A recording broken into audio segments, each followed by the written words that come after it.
viewers, you are watching our weekly program Invest in Ethiopia on OBN Horn of Africa. In this edition, we'll be discussing investments, especially in connection with tourism development in Ethiopia.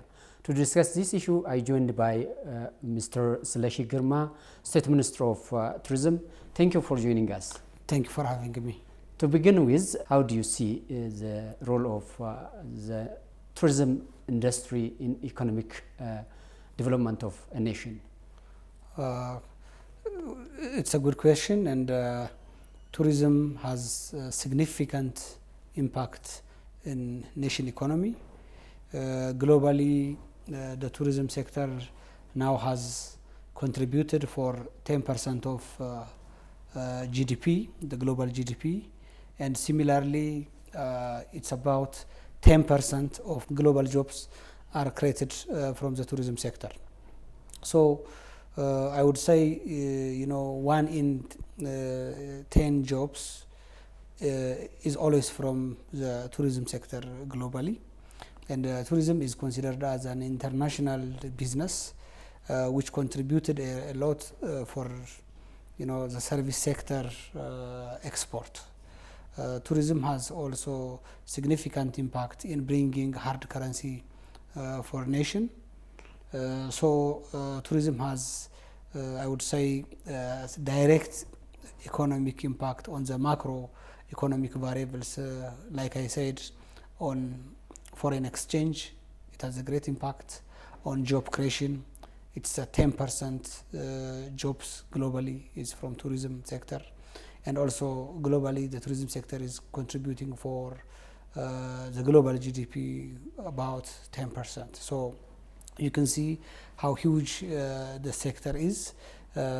People in literature mention that tourism is the third biggest sector next to fuel or energy and automobile industry. So it's really big. You have been serving in this sector for long years. So from your observation, which countries have been properly benefited from tourism development? Well, there are many countries, to be honest, but there are different measurements to say this country has really benefited from the sector and others are not actually benefit. So if you look into the figures, the maximum number or the highest number of tourist arrival is in France, or I would say France is the most visited nation globally. So it's like above 90 million people visiting France every year. So there are, of course, countries in Europe which still has a good number of visitors, which is even much beyond their national total population. For example, Spain, if you see Italy, similar to France, they have received much more than the population of the country. So they received above 50 million of visitors every year. I'm talking about international tourists. So these are the countries which received good number of visitors. But in terms of receipt is your concern, I think, the income. So US is the leading country in having maximum receipt, in billions of USD. So there are countries like US and countries in Europe which received the highest number of visitors and income, but still there are countries also in Africa. For example, if you see Seychelles, is very small population and an island country, but received more than its population as well. So if you go to the Southeast Asian countries or in Asia, like the countries like Malaysia, if you go to Thailand, there are countries which actually benefited much from the tourism sector. So it's not only the number of tourists they receive, actually the amount of revenue or income they obtained from the tourism sector is really huge for their GDP. Some countries have about 40% of their GDP from the tourism sector. Some countries have about 40% of their employment from the tourism sector. Tourism is really big because it includes the catering, it includes the hospitality, it includes the travel sector. So it's really huge, and it touches all other sectors as well, and its impact or benefit and multiplier effect of its benefit is really huge. It circulates and recirculates across the local economy. So I'm sure we may get a chance to talk about. So how do you describe the sector's development, especially in terms of tourist destination development, generating foreign currency that is attracting foreign investors? So how do you see it? I'm very optimist, and I see a very promising future for the Ethiopian tourism as well. Because with the fact that Ethiopia is endowed with long years of history, it has a very diverse culture, and the natural endowment is, as we can see from Ras Region or Bale to Ludimtu to the desert in Dalol in Ertaale, Afar. So it's like we have all the way from Norway to Dubai, because from the very cold and highland area to the lowland and the desert areas. So across all this chain you can find endemic animals, endemic species of flora or plants. So Ethiopia is really rich in natural endowments, cultural diversity and history. So having all this potential, I believe that now the government has already given much attention to the tourism sector. Tourism sector now become homegrown economic reform agenda. It's one of the top 5 priorities, similar to agriculture, manufacturing or industry, mining and information communication technology. So with this emphasis and having now a sole standing strong tourism ministry, there is a high chance that we can really achieve more in the tourism sector, or much more than we could ever imagine. There are a very good beginning in the developing of tourist destinations, expanding facility, tourist infrastructure, and also there is a good scenario for the private sector to invest in the tourism business. So these are the engine or motor of the sector, so that it creates more job, it brings more currency, and it benefits the country at large. So we are on that specific track, working very hard in the tourism sector. So tourism in Ethiopia today has a lot to tell. I also want to reaffirm the government's role in the tourism sector, because the government has given a priority, like I said. That's one. Following that, a strong ministry is established already. We now has started focusing on new touristic products. For example, the MICE tourism sector. We have received more than 80 international conference and exhibitions in the past 8 months. So this is a significant, and I would say a new target that we have never worked in the past. So conference tourism become a new niche. And the other is we have now focused on the stopover tourism, trying to assure that people traveling via Bole Airport, who has never visited Addis or the surrounding environs or beyond, simply spending time at airport and leave the country. But now with this stopover tourism initiative, we have started to align with the Customs Authority, Immigration Authority and Ethiopian Airlines, and try to bring at least some part of this population to visit the country, at least to visit the city, the beautiful and vibrant city, where people can easily hike and walk or bike. As you can see, they can also visit a beautiful museum we have, like the National Museum, the Science Museum we have, or they can easily walk around and buy souvenirs or have a traditional dining. So, we have a lot to offer. So we now understand our potential and focused on new niche again on the stopover tourism initiative. And the other and most important is the Dine initiative of our Prime Minister, His Excellency Dr. Abiy Ahmed, which is Dine for Sugar, which is a success story. We have the Unity Park in Toto and the Sugar Park and others, including the Science Museum. And we have also Dine for the Nation, which has includes Gorgora, Wonchi, and Koisha. And we have now the Dine for Generation initiative. So this initiative has a significant impact.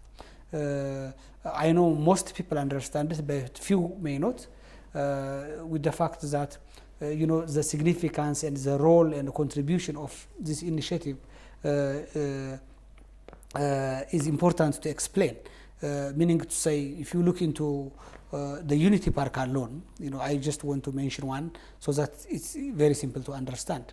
The Unity Park has been, a closed door, and it was not at all a touristic spot, and there were, things even not good for the eyes. But now this place become a tourist destination. It was developed, and it tells about the political history of Ethiopia. There is a beautiful zoo inside the Unity Park, and people can go with their family to play in the children ground, and lots of things to learn, including religious issues. So in such very important park, I know that hundreds of people are recruited and working in the compound. And from the construction phase till today, there are good number of people who has got a job opportunity and working in this particular spot. It also is a good source to earn foreign currency. I know that in one of the year I had information about more than 300,000 people visit the park. So I would say this is the only place, or I would say the highest number of visitors for a specific touristic spot so far I know. I mean, for people who has to pay and enter. For religious sites, we may get people hundreds of thousands or millions even. But for a specific touristic spot where people has to pay and enter to visit, this is an exemplary project. So the job opportunities, the hard currency, the contribution it has for the lifestyle and development of the site itself is amazing.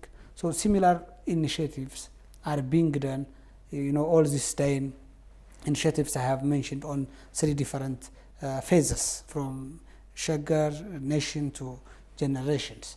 So there are this kind of commitment from the government side, but this should also be important. This should be explained in a way that not only for the job opportunity and hard currency, in all this development, the private sector is also actively involved.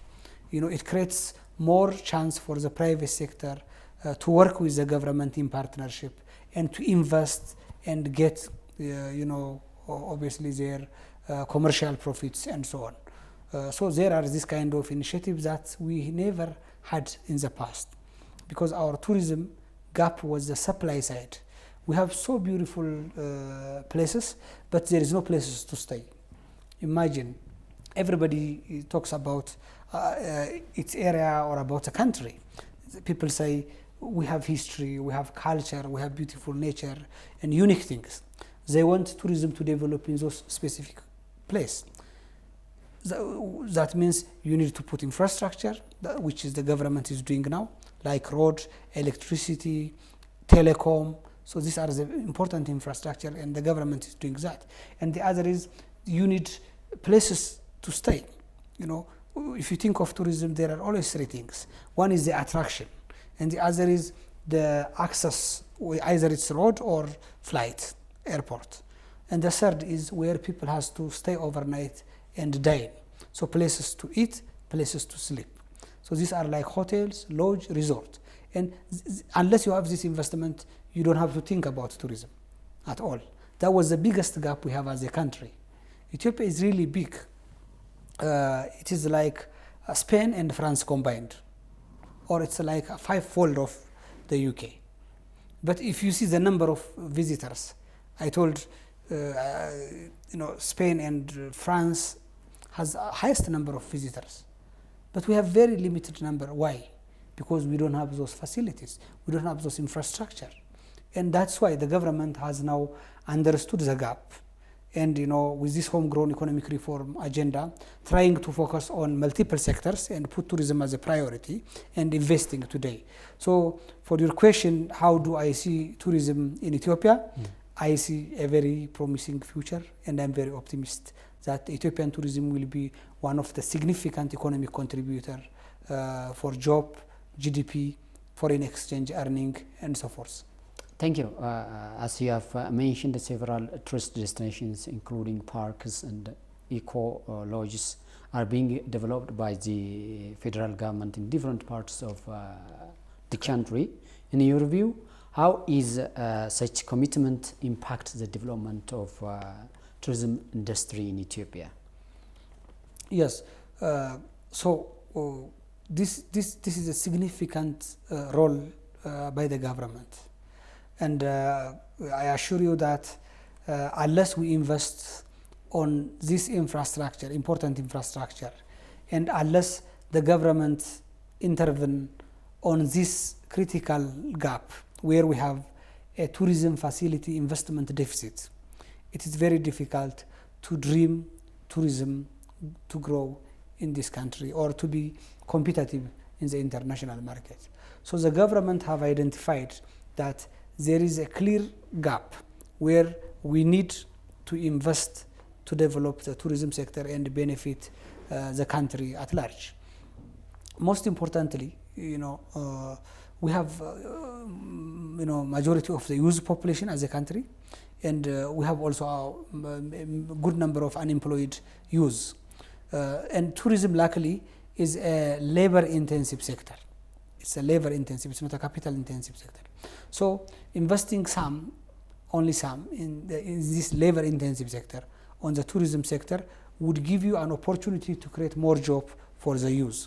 So that's how the government is trying to focus in the tourism sector and develop. So this intervention and investment are really key to develop the sector. I would say we now are able to fill the major gap we had from the past. This was the backlog we have, and this was why we could not compete in the international market as tourism is being an international business. Because if you look into other places, a small country has huge number of hotels and high-end resorts and lodge facilities, and you cannot imagine a small country having all that touristic facility and infrastructure, because they know having a small beauty and investing much on the facility would bring a lot of tourists. But I would say we were a sleeping giant, having a big country with all this unique culture, history, and nature. We were not able to understand that investing on a proper facility, proper infrastructure of tourism would bring much number of visitors and would make us more visible on the international market. But we now understood that investing on the tourism infrastructure and facility is key for the global stiff competition and to be more visible in the international market. So this investment are really key, and it's being held. So it's a pride now.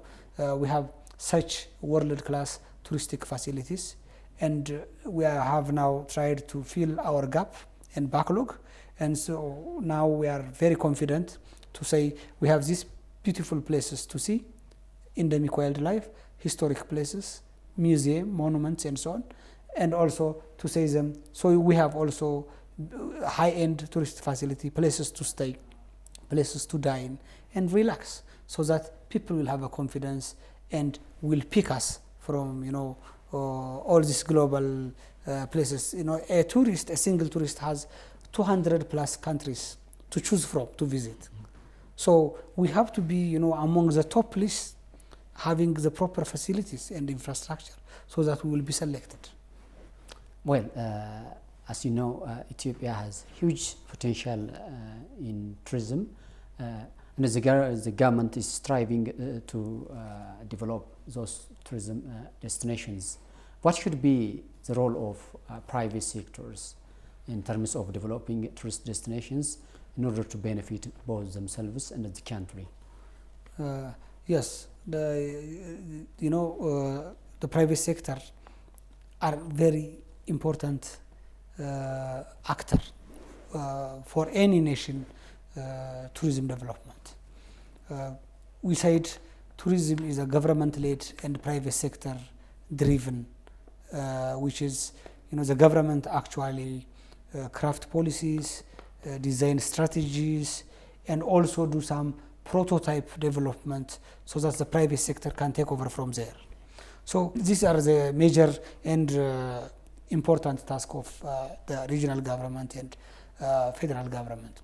So the private sector now should take over, also should take this exemplary work from the government, and also, develop confidence in investing on tourism facilities like lodge, resort, and restaurant. Sadly, if you travel out of Addis and reach into the key tourist destinations, you would find very limited or no tourist facility. Think of the Simien Mountain National Park. I would say 1 or 2 lodge facilities are only there. Think of the Bali Mountain National Park, which is one of the 4th most Africa's biodiverse national park. You would find maybe 1 or no tourist facility. And if you travel to Afar, if you go to Dalol, if you go to Ertale, there is no single tourist facility. So if people has to go there to see the beauty of these places, and there is no any place to stay overnight, what does it mean? So the private sector, I know that private sector are very active, and they are trying their best in the tourism investment. Even the diaspora, majority of tourism investment are still by the diaspora community. So this initiative has to grow more, and the interest they have in investing much in the cities, for example, in Addis, people want to build hotel in major cities, in the regions as well.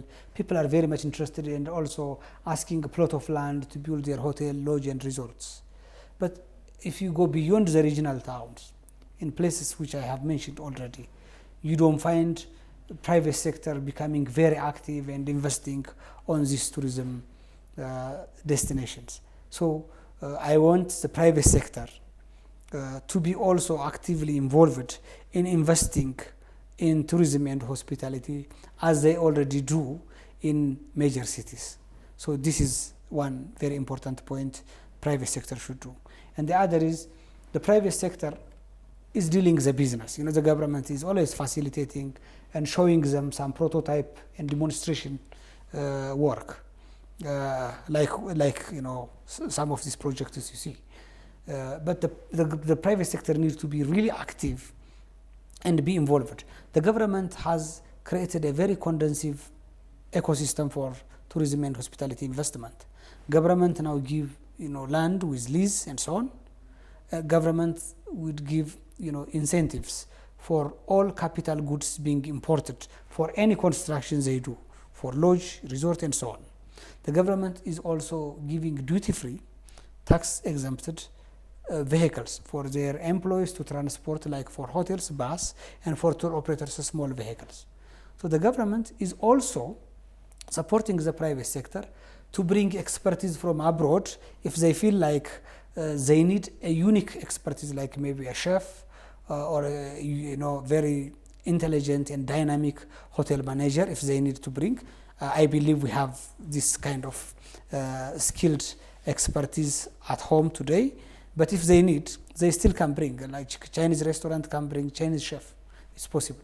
So the government has created this very, conducive investment ecosystem for the private sector. So the private sector should, utilize this opportunity and invest not only in the cities, but also out of the cities, where we find most of the Ethiopian touristic heritage. So this is the message I want to transfer. And again, they need to work on service quality. The service has to be quality, and the price has to be, value for the service delivered. It should not be really expensive, and it should also consider, the capacity of the domestic clients. Okay, Mr. Sleshi Girma, due to time limitation, we are forced to stop here. But I would like to thank you for your time and expertise explanation on our program. Thank you. Thanks so much. Thank you for having me. Dear viewers, that's all what we have for this program. See you next time with another edition. Till then, bye-bye. Take care.